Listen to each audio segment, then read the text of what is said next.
Thanks for staying with us. We're still reviewing the papers. I have Punch. Let me take that very quickly. So, Nigerians studying abroad on scholarship have complained and lamented the non-payment of their stipends for the past 11 months by the federal government. Oh, wow. Many of them are saying that they're stranded, they can't focus on their studies, they have to focus on issues of rent, feeding, upkeep, and all that. Some students in China have not received any stipends since April and May.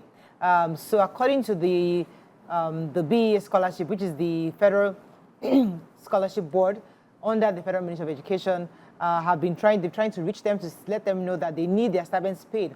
They also noted that abysmal living conditions in certain countries like Morocco, Venezuela have been terrible. There are no adequate provisions for accommodation, thereby forcing the students to take apartments and pay every month, which is costing them money.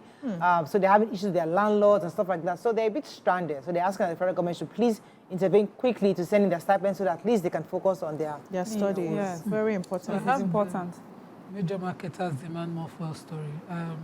According to, an interview with the Executive Secretary of the Major Energies Marketers Association of Nigeria, Clement Isong, he said that all these depots and filling stations are currently dealing with the fuel queues we have, and they are operating from the bottom of their reservoirs, saying that the NNPC and the NMDPRA, as a former DPR, has to do more to clear this. The NNPC and the NMDPRA said that they have about 4,000 petrol trucks spreading around the country last week, trying to clear the issue. According to their Southwest Regional Coordinator of the NMDPR, Ayo Cardoso, he said no fewer than 300 liters of petrol were loaded at various depots in Lagos between Friday and Sunday to reduce the queue. But the major marketers are saying more has to be done. The queue is bad. The situation is worse than we think. And as of this morning, I thought that the queue had reduced. But you still see queue around the station. I had to buy at 650 plus on Friday. So I'm still burning inside my full tank. On Saturday, my driver left at 4:30 a.m. Did not get back till like 10. So I have another story. Barely 48 hours after MultiChoice alerted subscribers to a 3-day technical downtime, telecommunication companies are expressing concern that there's these connectivity disruptions that may happen as a result of the construction advances on the 700-kilometer Lagos-Calabar Coastal Highway.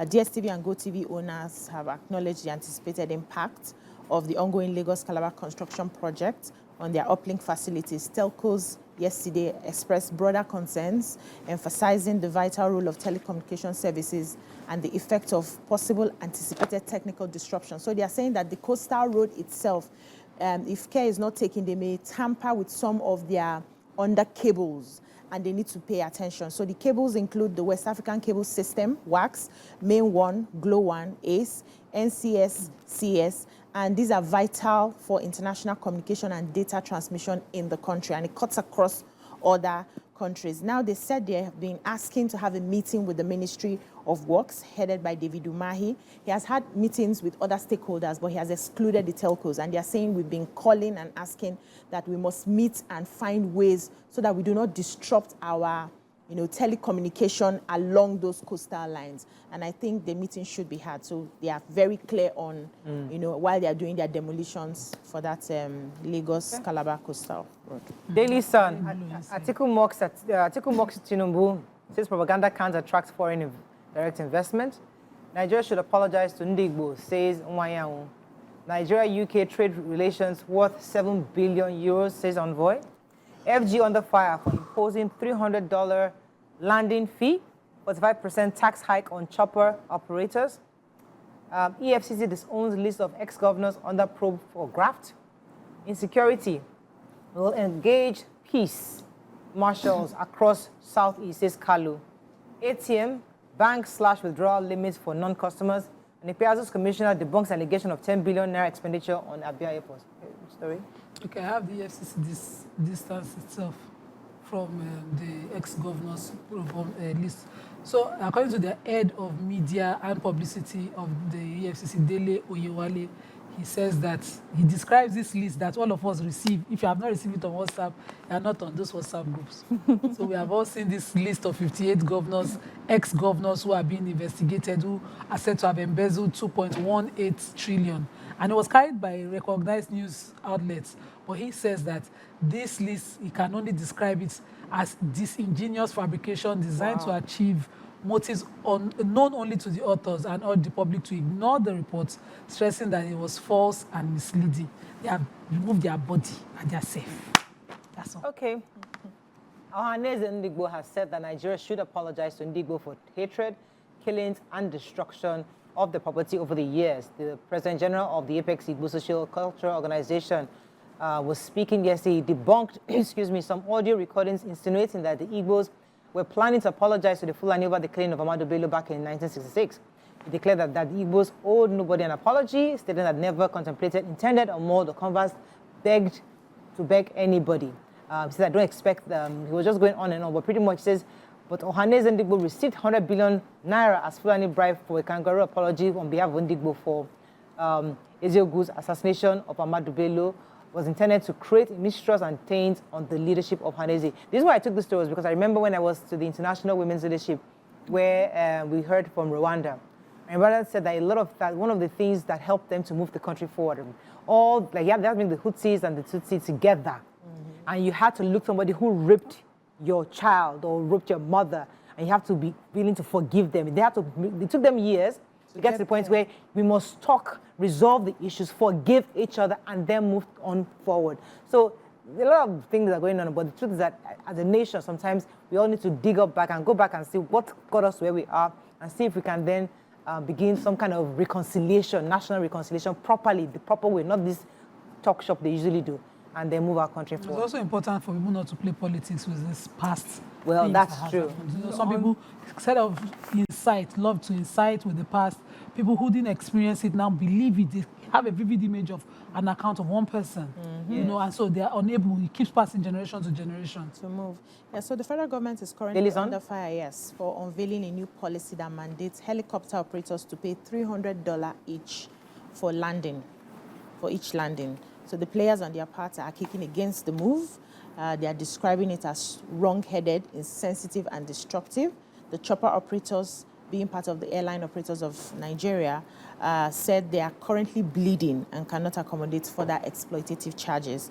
They hinted of meeting with the Minister of Aviation and Aerospace Development, Mr. Festus Keyamo, before deciding on their next line of action.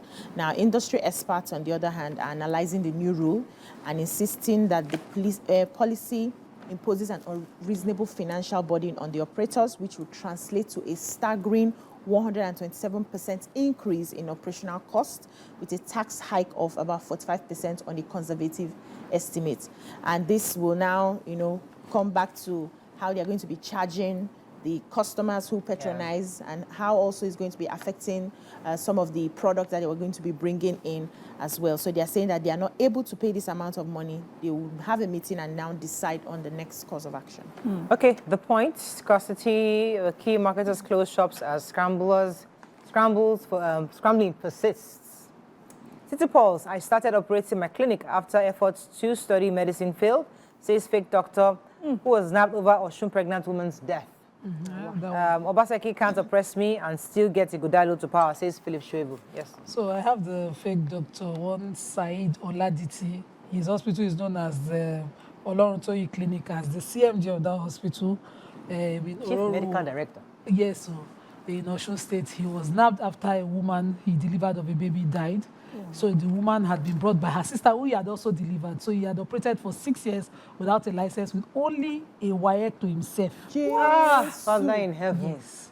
And has that not after secondary school? Yes. That's secondary school. Just Waeki, secondary school. He's 32 years old. And NSCDC were interviewing him. The Point also got an exclusive with him where he was appealing that, if he's released, he will never do quackery in his life again. How about the dead patient? He said he has never had, he swore with everything he believed in, that he has never had a dead case in his hospital. He said that he also, when he was asked about how he learned to practice, he said he just used to just watch people. And he has delivered a lot of pregnant women in his hospital. He charges very minimal, 5,000. He trains also. He trains other medical operators for 5,000 naira. He's now begging that, he has always loved medicine. He would have loved to practice it. He has a very good WAEC result. He would have loved to go to school, but he didn't have the means to go to school.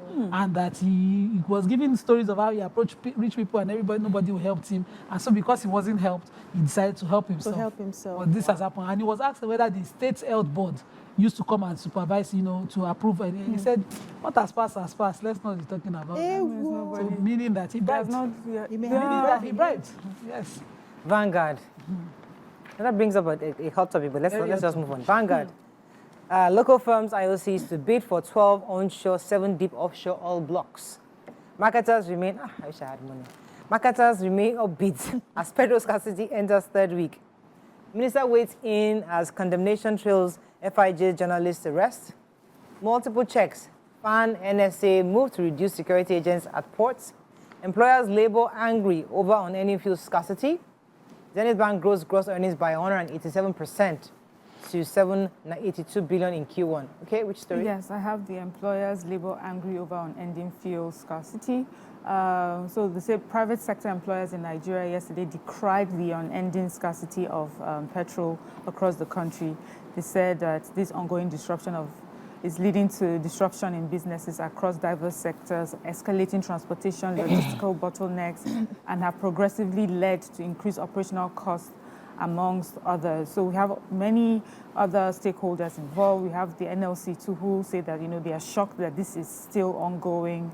NECA is saying first that we expected with the removal of the fuel subsidy that this would not be something that we have to face again, and yet it's ongoing.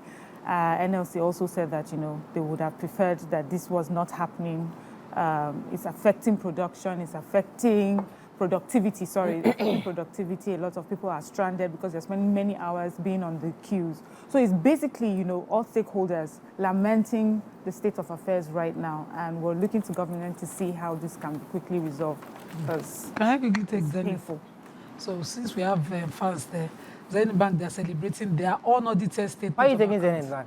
Because our husband is there. I beg, we have to go on a break. Let's just take it. So they submitted their unaudited statement of account to the Nigerian Exchange Limited, and it shows a growth of 189%. So they made a profit of 320 billion in Q1 2020. How will this money reach us? I don't understand. How does it affect Nigeria? How do you even get on front page? Madam Moraya, if you are watching, that's Moraya Obao. I'm telling you, she's your namesake. I'm taking it because of her. So if you're watching, how would the money reach us? Yes, how will it reach us? Let's go on a where break. did you make the profit from? We have questions. And we come back, we move into our hot topic of the day. Stay with us, we'll be right back.